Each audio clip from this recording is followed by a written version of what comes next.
नमस्कार दोस्तों, आज फिर मैं आपके लिए ज्ञान से भरी एक कहानी लेकर आया हूँ। जानिए अपने जीवन में गरीबी और दुख का असली कारण। ये कहानी है गौतम बुद्ध और एक दुखी भिखारी के बीच की बुद्ध मोरल स्टोरी, जिससे जीवन का बहुत अच्छा ज्ञान मिलता है। एक बार महात्मा बुद्ध एक गांव में अपने शिष्यों सहित घने पेड़ की छाव के नीचे बैठे थे। आसपास के गांवों से बहुत से लोग अपनी मानसिक समस्याएं लेकर महात्मा बुद्ध के पास आ रहे थे। महात्मा बुद्ध उन सब की मानसिक परेशानियों का समाधान देते। सब लोग खुशी खुशी अपनी समस्याओं का समाधान पाकर वहां से लौट रहे थे। वहीं से कुछ दूर बैठे लोगों को बुद्ध के पास जाते देख एक दुखी भिखारी अपने भाग्य को कोसता हुआ यही सोचने लगा कि अभी कुछ देर पहले तो ये लोग दुखी मन से मुंह लटकाए उन महात्मा के पास गए थे, और अब इतना खुश होकर कैसे वापस लौट रहे हैं।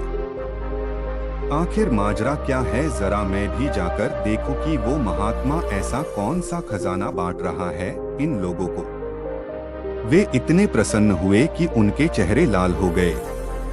जब वो दुख भिखारी कुछ नजदीक गया तो उसने देखा कि ये महात्मा तो लोगों को प्रवचन देकर लोगों के दुख का निवारण कर रहे हैं। यह देखकर भिखारी के मन में भी तीव्र इच्छा हुई कि क्यों न मैं भी इन महात्मा को अपना दुख बताऊं। मुझे भी अपने दुख का समाधान अवश्य मिलेगा। बस फिर क्या था, समाधान पाने की लालसा लिए भिखारी महात्मा बुद्ध के सामने पहुंचा और हाथ जोड़कर प्रणाम करते हुए बोला, हे महात्मा बुद्ध, मैं भी लोगों की मदद करना चाहता हूँ। मुझे लोगों की मदद करने की बहुत इच्छा है, लेकिन मैं कैसे मदद कर सकता हूँ? मैं बहुत गरीब हूँ। मेरे पास न तो पैसे हैं और न ही कोई ऐसी चीज जिससे मैं किसी की मदद कर सकूं। मैं कोशिश करने पर भी किसी की मदद नहीं कर सकता। मुझे भगवान ने इतना गरीब क्यों बनाया? हे महात्मा, मुझ पर कुछ कृपा करो। इतना बोलते हुए भिखारी रोने लगा। महात्मा बुद्ध बोले, आप बहुत अज्ञानी हैं, क्योंकि आप अभी तक इस भ्रम में जी रहे हो कि तुम्हारे पास कुछ नहीं, जबकि दूसरों को कुछ देने के लिए तुम्हारे पास बहुत कुछ है। तुम बिना धन और वस्तु के भी दूसरों की मदद कर सकते हो। तुम्हारे पास जुबान है जिससे तुम मीठे शब्द बोलकर किसी के दुखी चेहरे पर मुस्कान ला सकते हो। इन्हीं शब्दों की ताकत से तुम किसी के भी टूटते हौसलों को फिर से मजबूत कर सकते हो।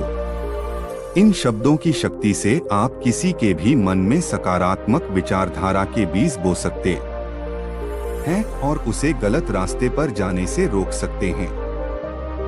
तुम्हारे दो हाथों से किसी भी कमजोर या लाचार व्यक्ति की सहायता कर सकते हो। आपके दो आंखें किसी अंधे को रास्ता दिखा सकते हैं। तुम किसी के लिए दुआ कर सकते हो। यह हो सकता है कि उनके बुरे काम फिर से हो जाएं।